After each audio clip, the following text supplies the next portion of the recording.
Buried deep within the Eagle Nebula, somewhere around 7,000 light years away, sits three towering pillars of dust and gas, known as the Pillars of Creation. These majestic structures, each one stretching 5 light years or more, conceal one of nature's most extraordinary miracles, the birth of new stars. Within these dense columns of gas lie the perfect conditions for new stars to form. During a process that takes millions of years, gravity slowly brings these clouds of gas together, building the temperature and pressure inside them until eventually a star is born. With each birth, a shockwave is released that clears some of the nebula around them, an event that marks their birth in glorious fashion, announcing their arrival to the local family of stars that surrounds them. The Pillars of Creation are some of the most breathtaking regions ever observed by the Hubble telescope, and one that the James Webb telescope will be sure to revisit in the coming years. What makes them so special is they represent far more than just a visual spectacle.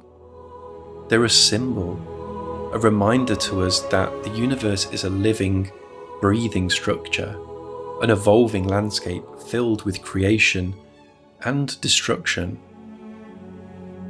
To many, they are an inspiration and a perfect representation of what it means to say the beauty of the universe. But a number of years ago, their very existence came under threat by new data captured from the Spitzer Space Telescope. Using infrared imaging, astronomers identified a cloud of hot dust approaching the pillars, a cloud that was thought to be formed from a much bigger kind of shockwave, not from the birth of a star, but rather the death of one, a supernova buried somewhere in the nebula itself. It's not uncommon for star-forming regions like this one to experience supernovas, simply due to the huge numbers of stars developing there. Given the scale of the nebula, it was theorized that this shockwave would completely obliterate the pillars in around 1,000 years from now.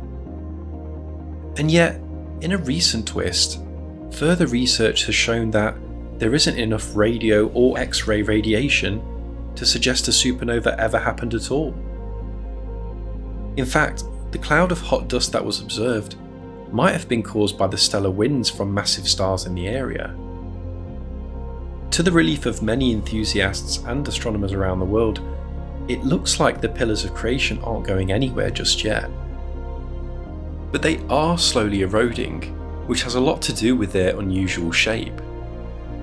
Like ice cream cones melting in the midday sun, they are slowly evaporating away under the intense radiation from the nearby stars in the centre of the Eagle Nebula.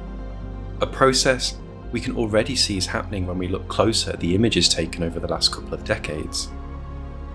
And that's what we're doing today, a deep dive into the Pillars of Creation.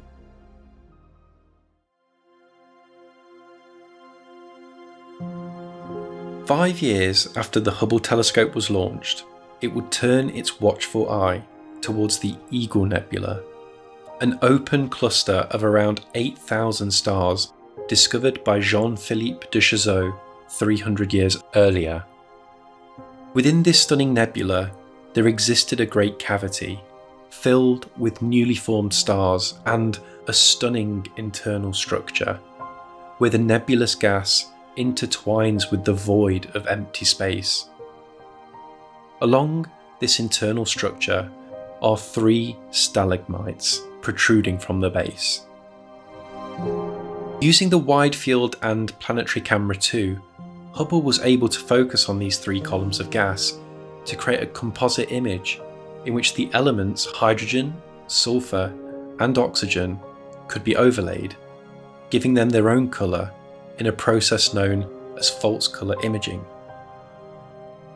In 1995, these were some of the most breathtaking images the Hubble telescope had ever taken. They showed us space in a way we had never seen before, showing us clouds of gas in a distant nebula that could just as well have been taken here on Earth in our own atmosphere. Clouds that had an elegant 3D structure, with a bright glow from the light of the nearby stars bearing down on them, and dark areas from the shade created by the columns of gas. In 2014, almost 20 years after the original photos were taken, Hubble revisited the pillars, this time with an upgraded camera, the Wide Field and Planetary Camera 3. This camera had an even greater resolution and reduced noise, forming a much crisper image, revealing details we had not been able to see before, whilst also covering a much larger area, around 6 times larger than the originals.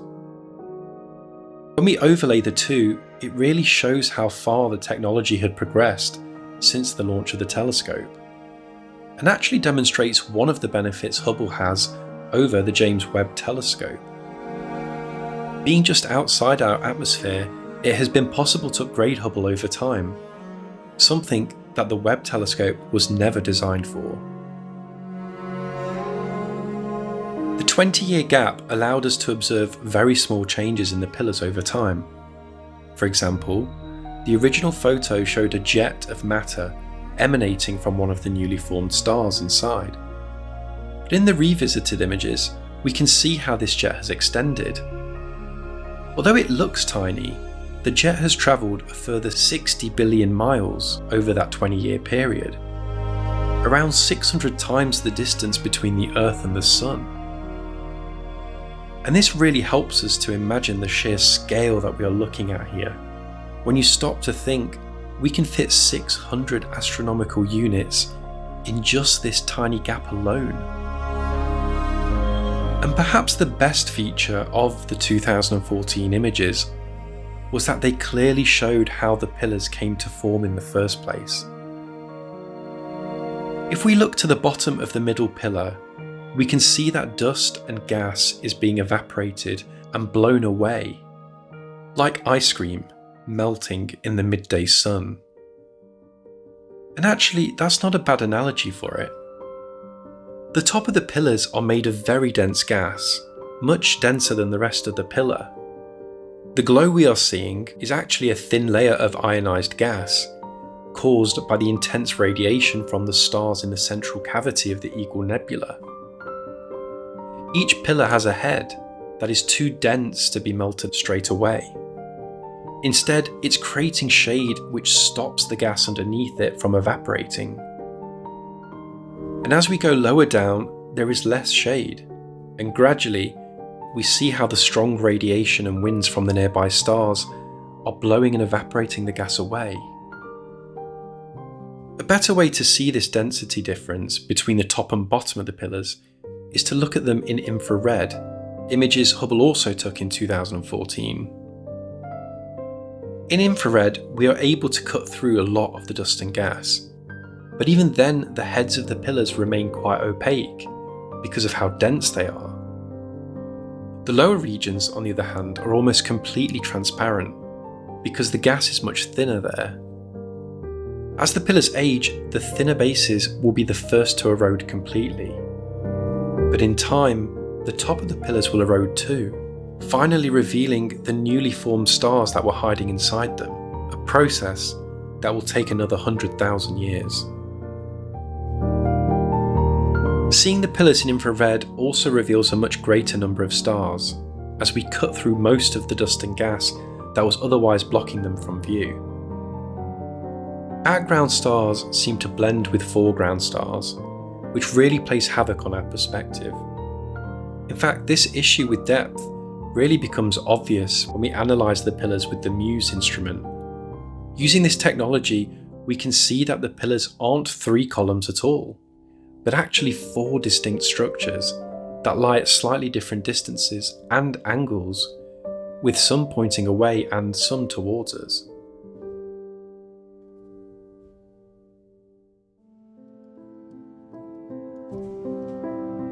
The more we study the pillars of creation, the more fascinating and curious they become.